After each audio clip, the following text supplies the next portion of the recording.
Hey guys, it's Hannah from Is It Bad? Thank you so much for watching last week's episode all about carbon steel. It's such a cool material. I love to talk about it. You guys had some great questions and comments, so I thought we'd go through a few of them. The first one is all about weight. You know, we said in the video that carbon steel is a good lightweight alternative to cast iron. And Tammy Winters wrote in, she said, I've got that same carbon steel pan and it ain't light. It's just 1 pound lighter than the cast iron pan. Both are just heavy. All right, so this is a good point.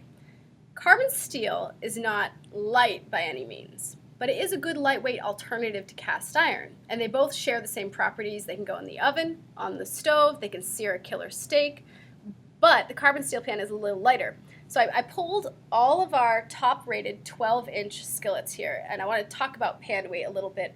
Because sometimes, some people, you can't just have a super heavy pan. People say, oh, carbon steel is the only way to go. But this thing is heavy, so not everyone wants a super heavy skillet. So sometimes, you just need to find the right skillet for you, not whatever everyone says is absolutely the must-have skillet. So, heaviest of the bunch, no surprise, is a cast iron skillet. Here we go, cast iron, heaviest of the bunch. This big boy weighs in at 7.6 pounds. Great heat retention, but I will say, I really love to toss the food while I cook it. And it's really hard to do this in a cast iron pan. So, killer choice, cast iron's awesome, but it is heavy. So there is a downside there. Next up are carbon steel and stainless steel.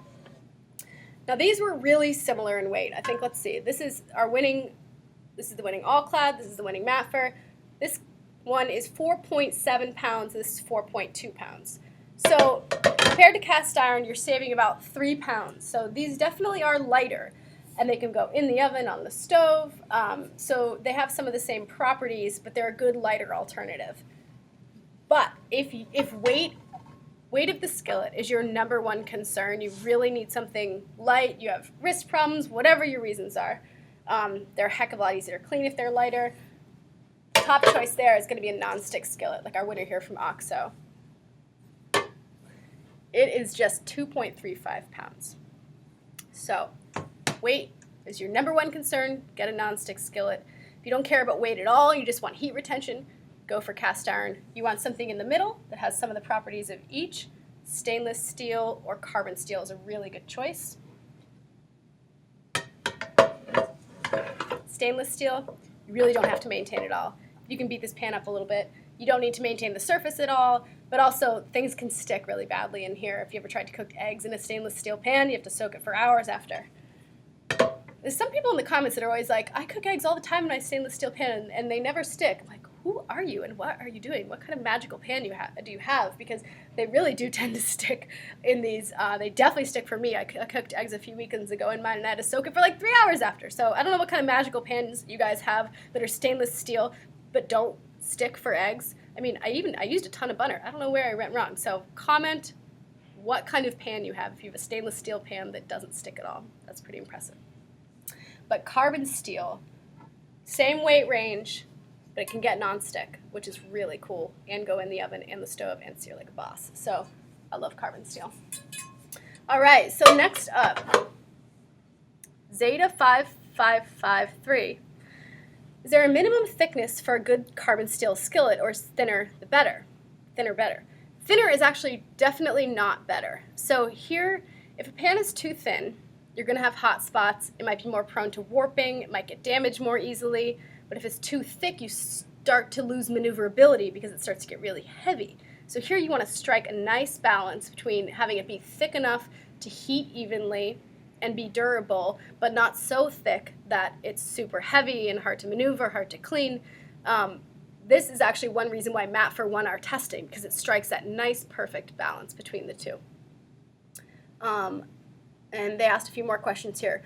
What about the heat retention on carbon steel versus cast iron? Which one is best for searing steak?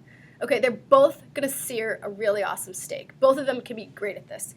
Because cast iron tends to be a little heavier, it has more heat retention. It can retain more heat. So if you preheat them both, first of all, preheating is so key. It'll help these heat more evenly.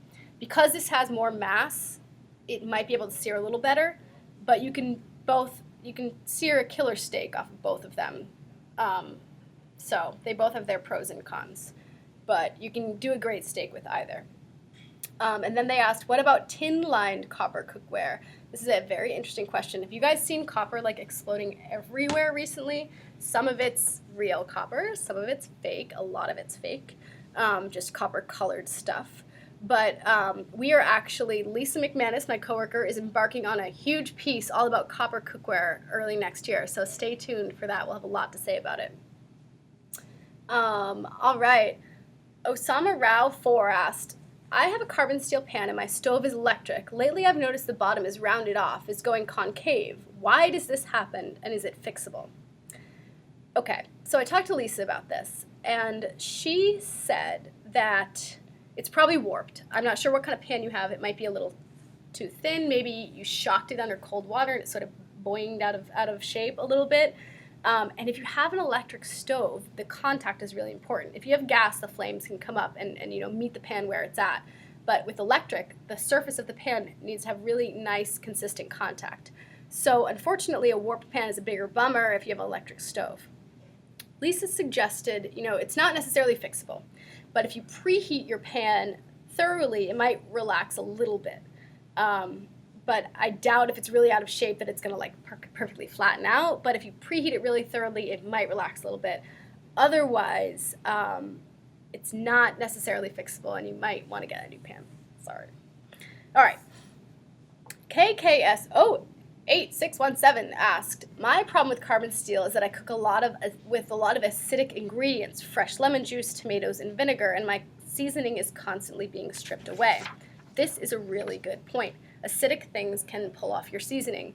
But in our testing, we found it really depends on how long the food is in the pan.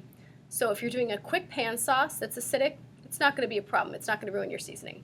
If you're simmering tomato sauce, if you're cooking a skillet lasagna, something where the acidic food is going to be in contact with the seasoning for a longer period of time, that is going to ruin your seasoning.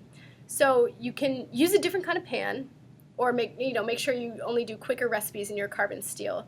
But if you mess it up, don't worry, you can always fix it. I mess up the finish on my carbon steel pan on the regular. It's like a relationship we're in. I'm always messing it up and fixing it. It always takes me back, and it can look beautiful and lustrous again, but it's a relationship. We're in a good place right now. But who knows, I might cook something acidic in it this weekend and then we'll be in another fight, so that's life. All right, so Tina 3 asked, is it bad if it doesn't change color after a half year of use?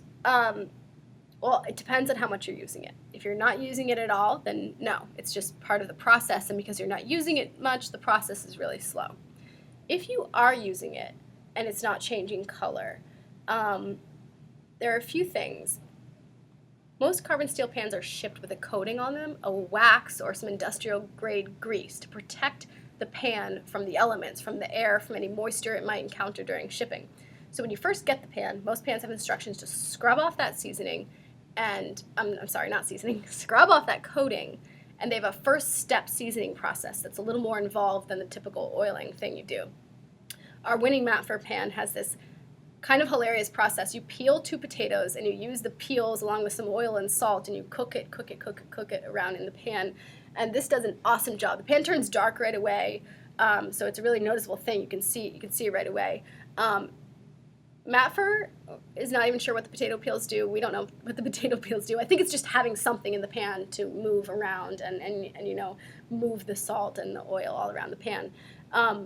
So I wonder if Tina, my first question would be, did you get that initial coating off all the way? If you didn't, you can try to scrub it off and then start the initial seasoning process. My second would be, maybe you didn't do that first initial seasoning that really needs to happen. And the other thing, I was talking to Lisa about this, and she was saying, don't be afraid of heat. Get your pan ripping hot. You want that discoloration. A lot of us, when we cook at home, we don't use as much heat as they do in restaurant kitchens, and you really want to turn up the heat. These pans are meant for high heat, so don't be afraid of the heat. So double check the coating's off. If you didn't do that serious first seasoning step, I might want to go back and do that. And then also don't be afraid of the heat. Let her rip. These things are built for it. All right, I think that's it. Thank you so much for watching. Make sure to check out next week's Is It Bad? All about wooden cutting boards. Are you guys afraid of wooden cutting boards, like the bacteria thing? Is it a concern? Are you like, whatever, I'm fine, I've been fine, it's not going to be an issue?